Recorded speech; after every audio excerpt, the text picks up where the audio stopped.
Hello, this is my first YouTube video, so please be patient to me while I try to get used to talking to the camera right now. Yeah, I haven't done this before, so I'm not very good at it, so I'm still learning.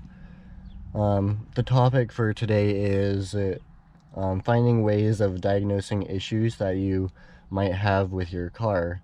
I'm using my own car to help you guys diagnose problems with. It's a 2002 Jeep Liberty, and I'll get out to show you around in a second. But after that, I will start talking about the suspension of the car.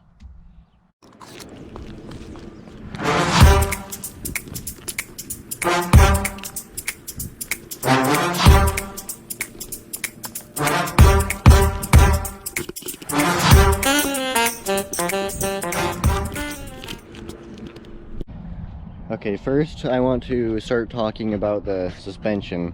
So this is a crucial part of the car. It's the system that is a protective lattice of shock absorbing components, such as springs and dampeners. Like right here, there's a spring down right there, and yeah, and over here in the front it has control arms. So to diagnose problems, I usually use three easy steps that I learned myself, or I didn't learn myself, but kind of taught it myself. So first I just drive around and try to, one second, there's a car passing by, but first I try to drive the car around, get a feel for what the problem is, and if it's making any sound, to find that sound first, because that's what you're looking for.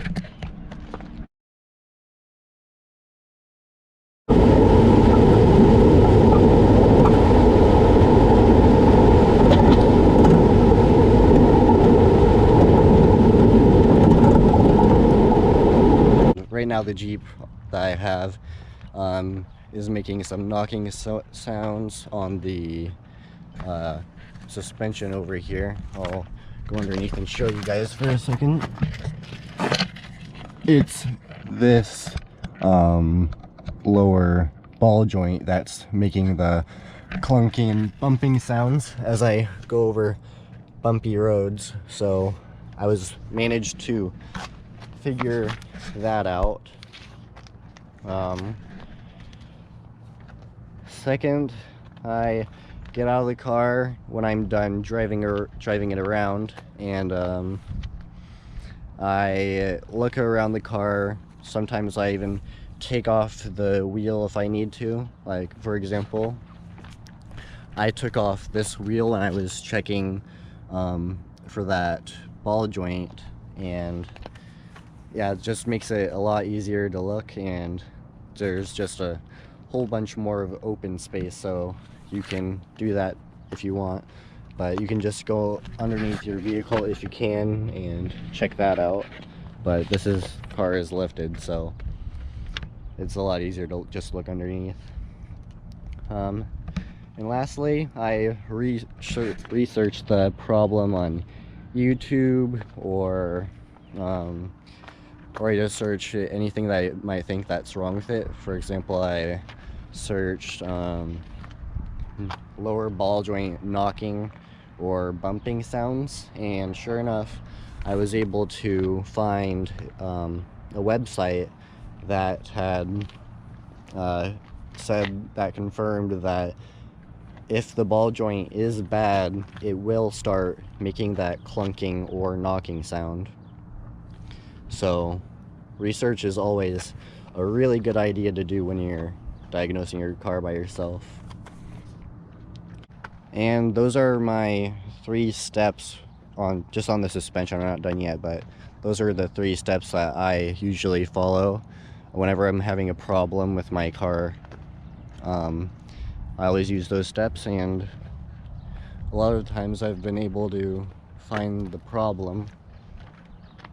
And you could either just take in your car and they can check it out if you wanted to, but that's getting kind of expensive right now.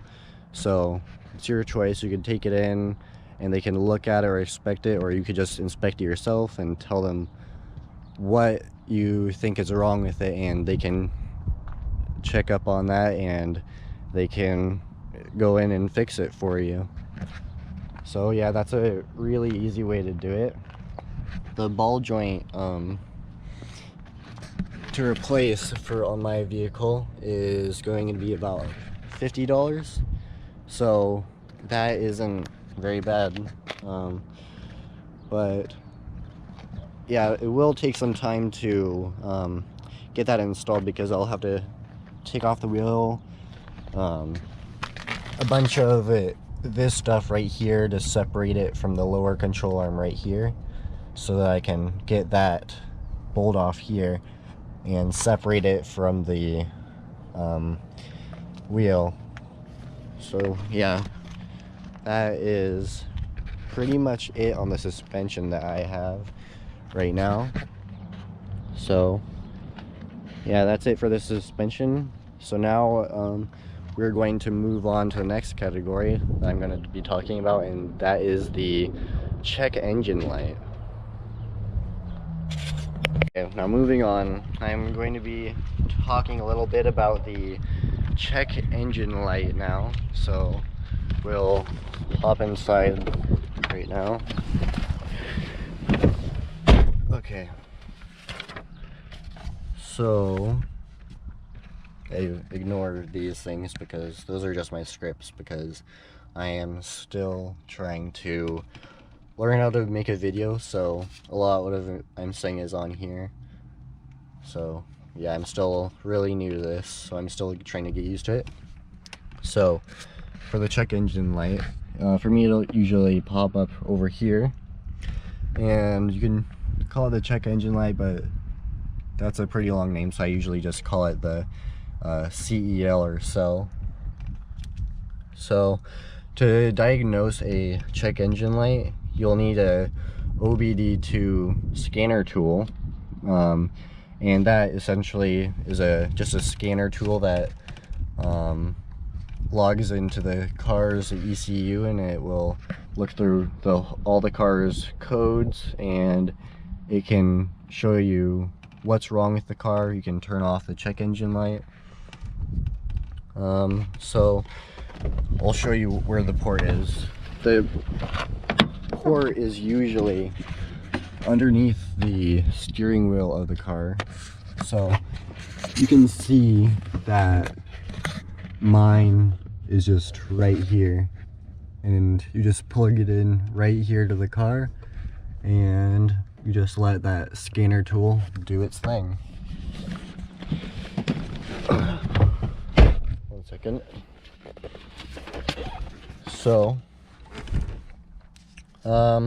what the tool essentially does is, yeah, access the car's ECU and go into where all the coding or anything else is held, or any of the materials it needs to access to diagnose your car.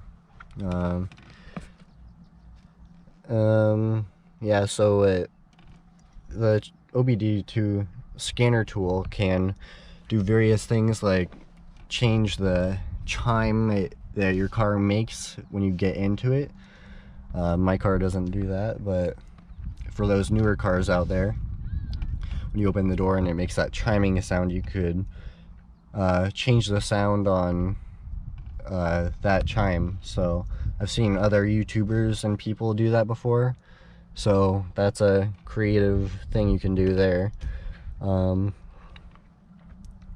So yeah, the cell, I'm gonna call the check engine light cell from now on, can just be on a solid, well, the check engine light can be on a solid mode where it's just there not doing anything, or it can start actually blinking at you. So give me a second here. So yeah, the car is turning over and it's beeping. Give it a second. So as you can see, my check engine light is on. So yeah, when the engine light is blinking, like if it's doing that, blinking while the car is on, the car's issue is very serious, because what that usually means is that if you're driving the car and it starts doing that, it essentially means that if you keep driving the car, you'll probably break the car, or even worse, the engine. So it's telling you to immediately stop and to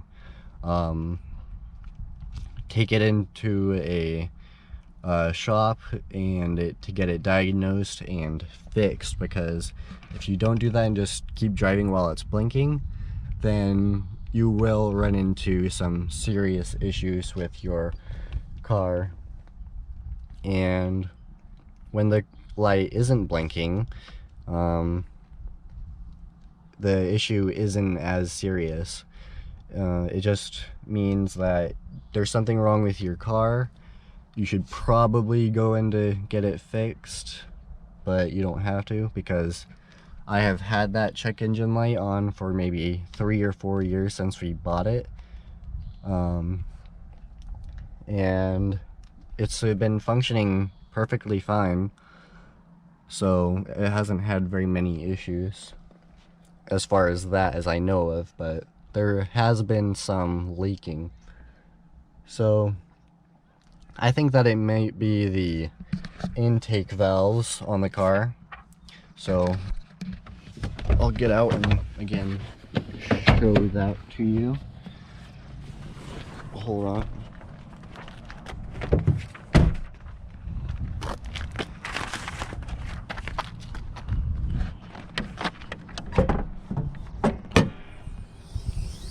Okay, so this is a 3.7 liter V6, and usually as far as I know, on the intake valves are somewhere down in there.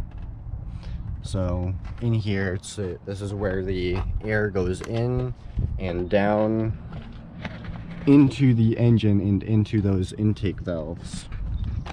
So hold on, just let me get my paper here for a second.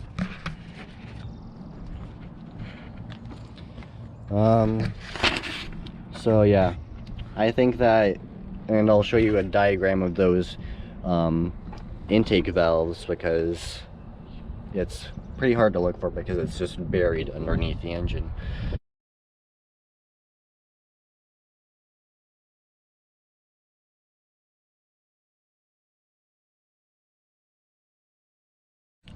Okay, so now that you've seen that diagram,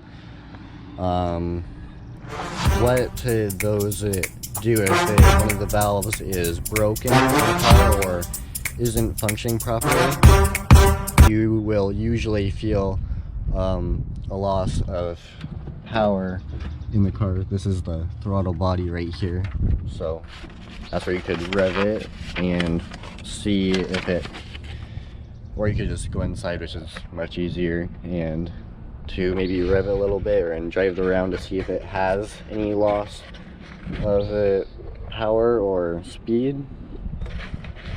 So that's a main thing that those valves can affect.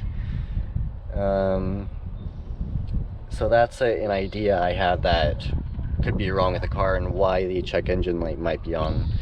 So yeah, and sometimes when I'm driving and it's at its normal temperature, I can feel that I'm pushing it on the gas pedal not too hard, but it should be going faster, accelerating faster or harder than it should.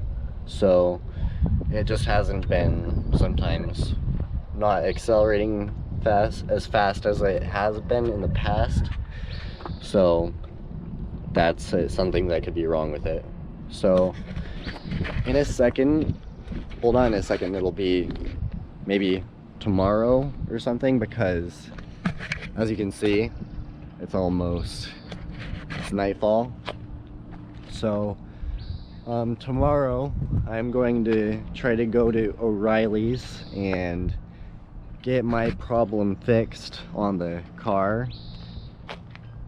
Well, not fixed, because what O'Reilly's does is they can you can just take it into your car if it has a check engine light. They can actually just check your, go plug into here with that scan tool, as I was talking about earlier in the video, and they can just plug it in, diagnose the car in just a few minutes, and they will find the answer probably. And yeah, so I'll keep you updated on that. That part of the will be in the video. It'll just be tomorrow for me, but the same day for you.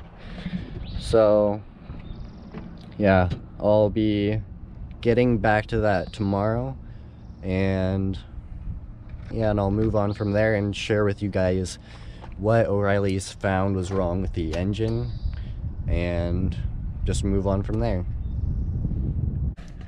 Okay, so I'm here at O'Reilly's Auto Parts right now. So I'm just about to go in there and see if they can get my check engine light checked to see what's the problem with the engine in the car. So yeah, I'll get back to you guys on what they did, the tool they used. I'll show pictures of that and what turned out to be wrong with the car. And as I've mentioned, they do give free engine light checks. Like, there's a sign down over there. I don't think you can see it, but there's just a sign over there saying that they provide free check engine light testing. So you can just go to your local O'Reilly's and go in and do that. So I'll be back in a minute. Okay, so I just got back from O'Reilly's. There's some sirens going on in the background, but yeah, it's not me.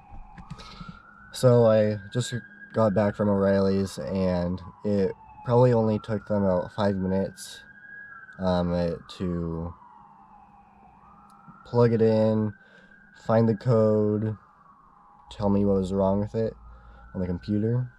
So it said that the probable components, the results, was that most of it was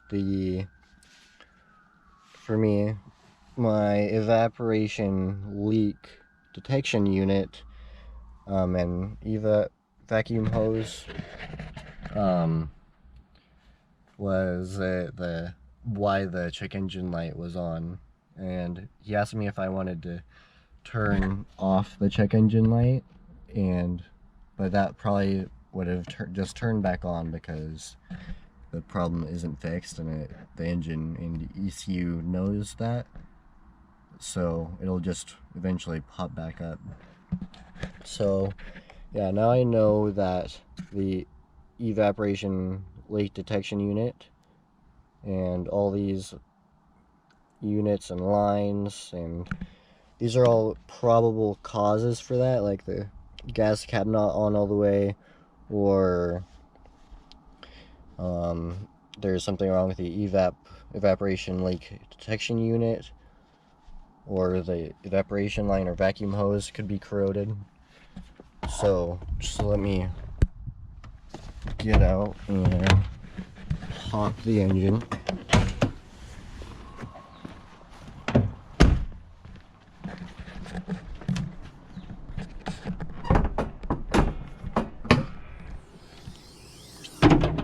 Okay, so he told me that to just check around and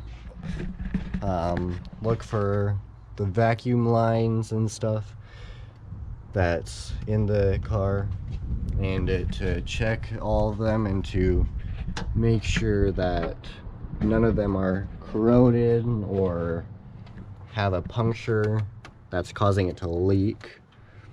So yeah, I'll have to do that now, and I think I'm planning on doing it this summer because there's probably only a little more than a week left of school. So yeah, and I still drive this car around it to and from school, so I still kind of need it now, so I can't take it all apart yet. So when summer comes, I'll be maybe taking off the front end.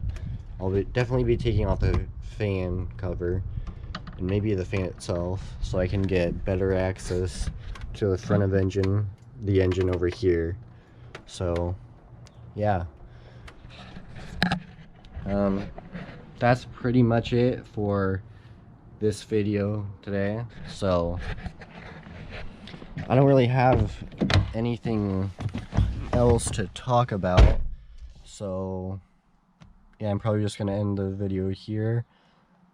In the future, I might try to make a video of me getting that fixed and it showing what I did and taking a bunch of stuff apart. So I'm still considering doing that. I might do that. So yeah, thank you for watching today's video, and I'll see you guys around next time maybe.